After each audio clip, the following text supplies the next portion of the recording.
is Randy? Don't bring anyone mother into this. Your mom in the fucking stand! Do you have, because you played, first of all, how amazing it is to have a 10-year career in the end. For people that don't know, the average career is 2-3 seasons. Yeah. So you're playing more than 3 times the average career. Do you have, from your memory, people who you're like, man, that sucked to always face this guy? Yeah. It's never, because people always ask about Ray Lewis, or Brian Urlacher. And listen, all beasts, Yeah. But it's funny because Urlacher had a guy right next to him named Lance Briggs. Lance Briggs wore number 55. Yeah. I was about 255 pounds. Lance was about 235 pounds. We were both about 6 foot. Lance was probably 6'1", but God just made him better than me. Period. End. His hips were more powerful. Yeah. He could hit harder. He could explode. If you put us in a 40, I'd probably beat him in a 40.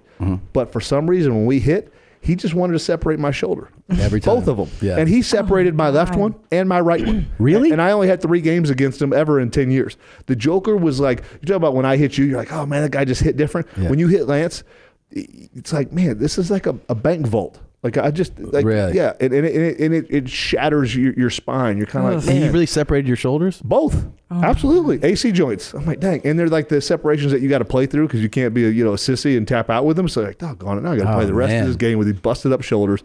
Yeah. And he was just an absolute beast. Yeah, that's the best description I have of remembering hitting you is like hitting a door. It was like somebody shut a door. Doesn't in my move. face.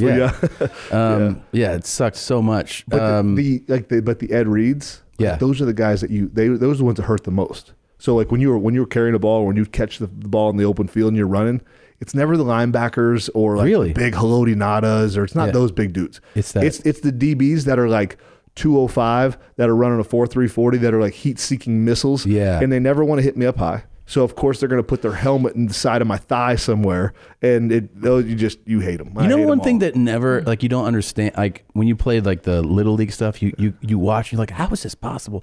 Is that you see these guys in the NFL who are obviously the biggest and fastest and strongest guys with no leg pads. You're like, how do they survive this, man? Not me. I asked the same question. Or the guys that didn't really tie up their cleats. How do you play an NFL game and run out of your shoes? Like I just don't get it. They're just better than me. I'm good. They're just better athletes than me. But like your quads and like exposed, and they're like, yeah. They just wanted to be lighter. I'm like, listen, if we were track stars, I'd get it. Like when they line up for the 100 meters and they've got earrings and sunglasses and jewelry, I'm like, why wouldn't you take that 5 pounds But like of jewelry hardly off anyone you? does it, right? You see, I watch games and like no one's got leg pads. I'm telling you, now they got some rules. They got to throw a butt pad in there and little hip pads, but they're still not protecting anybody. So, all right, you're in Seattle. Obviously everybody wants to talk about you play for the Patriots. Yeah. And like that's become, the most polarizing organization in the NFL. But you play for this legendary team now and the most legendary, iconic coach of our era by far. Yeah. What's it like? Here's the thing that becomes like cliche almost, is that people be like, Patriots, well, there's the Patriot way. What's that? It means everybody does their job. But like, is it really the fact that people go there and they just want, like, you either are buying into a certain way of doing things or you're not? Yeah. Well, it's the Belichick way for one. And then I know people have labeled it the Patriot way and that's cute and all that stuff, but it's Bill's way. It's Bill's way. And he's been the mainstay. Obviously Brady's been the mainstay as well. Yeah. And so both deserve equal amount of credits, but Brady will be the first one to tell you too that the mental processes that he goes through to prepare to win on Sunday, to have the 6 rings that he has, Bill taught him the majority of that stuff. Now Bill, drafted Brady because he knew he was a mental monster. He knew physically, you're kind of lacking, Brady, but we can probably do something with his mind and arm, and now we've seen what he can do 20 years later. But the Belichick way is, simply put, I'm going to do all the work. I'm going to sacrifice all the hours of sleep. I'm going to sacrifice all the man hours. I'm going to sacrifice everything so you guys can go get the glory. Trust me. Don't worry about you and your stats. Buy into team first mentality, and then I promise you I'll make you the best player you can be. But you got to trust me, and you got to do what you're told to do. So ultimately, you got to submit to authority, but Bill's never going to take credit, and he'll be the first one. 18-1 Super Bowl, he'll be the first one. I screwed this team. My fault. Not your boys. I let you down. I didn't I didn't adjust the way that I needed to. This loss is on me. And not for a second did you believe it was just lip service. He believed it. He lived it every single day.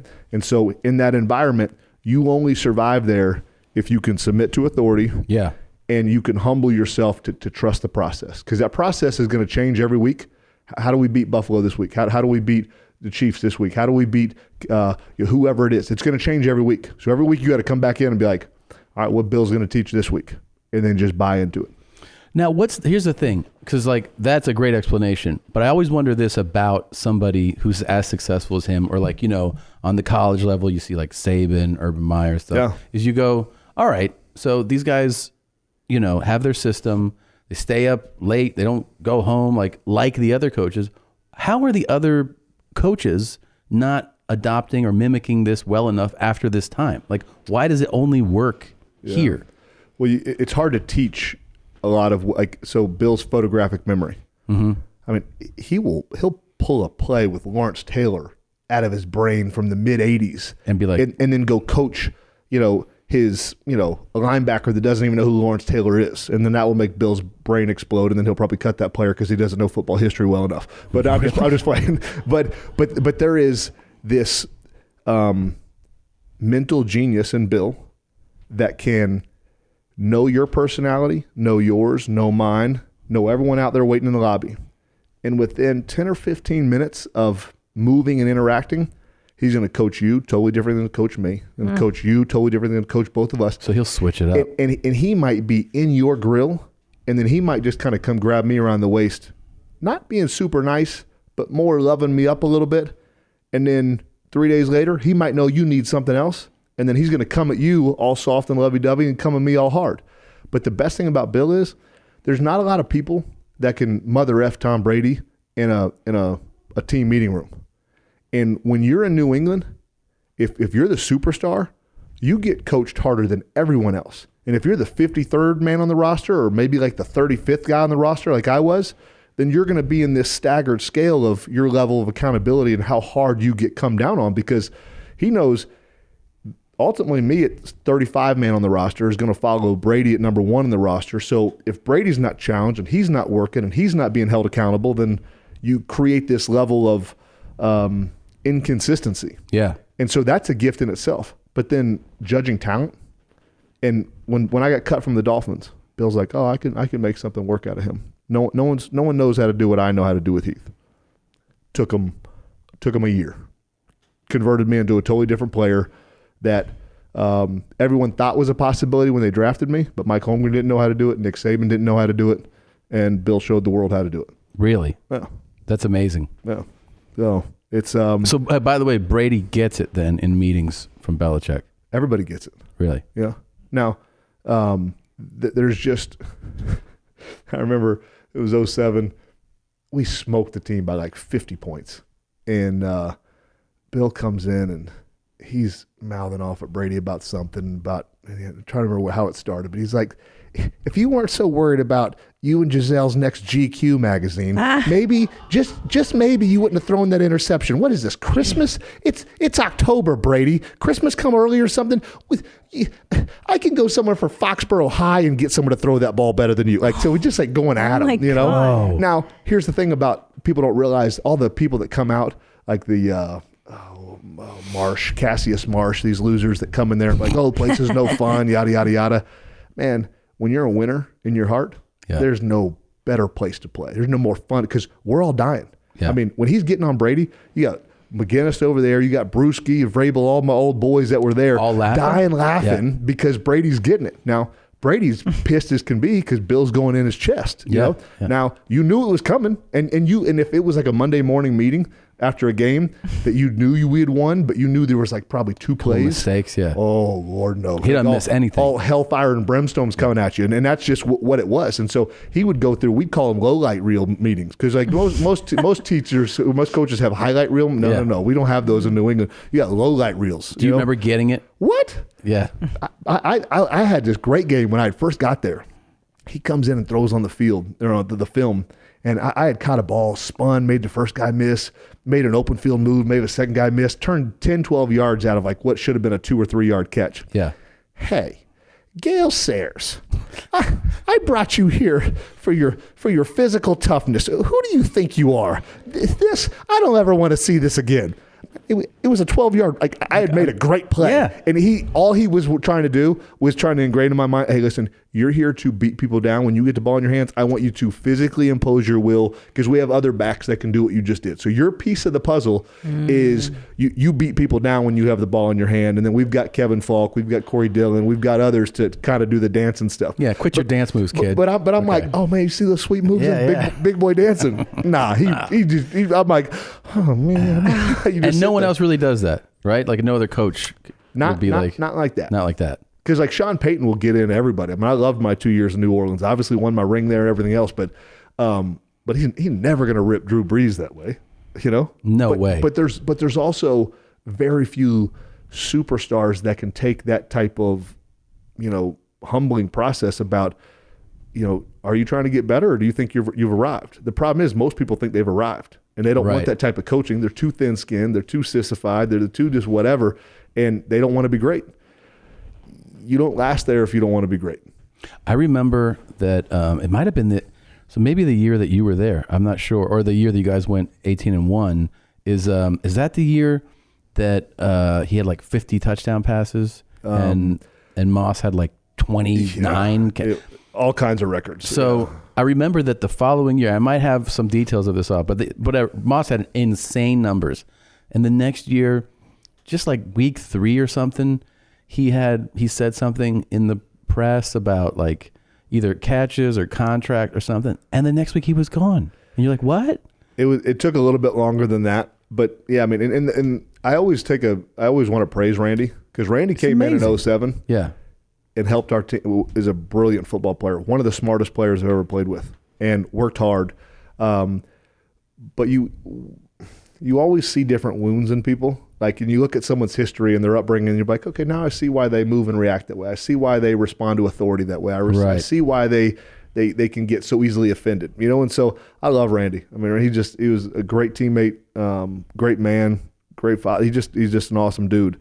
But he got offended over about his contract price, and it kind of let him boil up in his heart. And then, you know, before too long, he was gone. But that's what I'm saying. That's what's so unique about the Patriots too, is that they'll be like, it doesn't matter who you are. We'll just let you go. Because like I always explain it like this: are you going to let one cancer cell start floating around in your body? Not a chance. If you know it's there, you're going to go kill that thing, and you're going to do whatever, because you know one is going to become 75. Right. And that's the way a team works. People don't treat the team mentality that way. So like, I don't care if you're a Fortune 500 company. My buddy owns Top Golf. You know, it's a $5 billion business. There's a lot of the same thought process of like, I don't care if it's the HR person in the office in New York.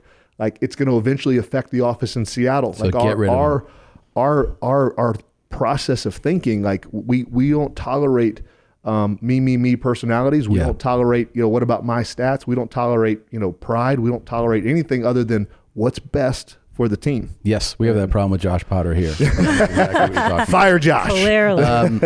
But do you realize, by the way, you telling me the FSU part, you and Randy Moss could have been FSU teammates. Yeah. It was very close to Randy's happening. older than me, in case Randy hears this. It's just 1 year though, right? I think I don't know. I think Randy's got 2 years. Maybe 2 years? Yeah. Because he was 99 draft, right? Yeah, you might be right. Yeah. It might have been 98. Really? Yeah. I don't know. After that. Can I tell a Randy Moss story? For sure. So, you know, I had my own charity for years, raised a lot of money to help victims of sexual abuse. We would do these private golf tournaments down at the Breakers. Mm-hmm. And it was just a 9-hole. I hated golf, you know, but it was the easiest way to raise money from rich people. So, especially Palm Beach rich people. Exactly. Yeah. So we would do this 9-hole golf course, and I would bring in Randy and Brady and Mr. Kraft, all these different people. And then people would pay $10,000, $15,000, $25,000 to golf with them, and they knew it was going to a great cause. Well, we're like 3 or 4 holes in, and this lady on the golf cart comes by with all the Gatorades and the peanut M&Ms and all the stuff is out there, and stops at Randy's hole. And, you know, she is like she's 15 months pregnant. She's ready to pop. I Yeah. mean, she is like, Randy, is his tobacco in his mouth. Girl, I'm a daddy. You can't be out here in this Florida humidity. It's bad for the baby. You got to get home. Oh no, sir, it's fine. I can't do. I'm fine. The doctor said, I got kids. I know you can't be on your feet like this. And he's like touching her belly and stuff, like just sweet as can be. She's like, sir, I need to work. Doctor says it's fine. Randy whips out a wad, and I mean a wad of $100 bills. And just hands it to the girl and tells her to go home. Now, he knew she couldn't go home. She's not going to just leave. But that's the Randy. That's why I hate the media. Like, what's so bad about fake mooning somebody in Green Bay? I know. Absolutely that was nothing. So silly. But we vilify people.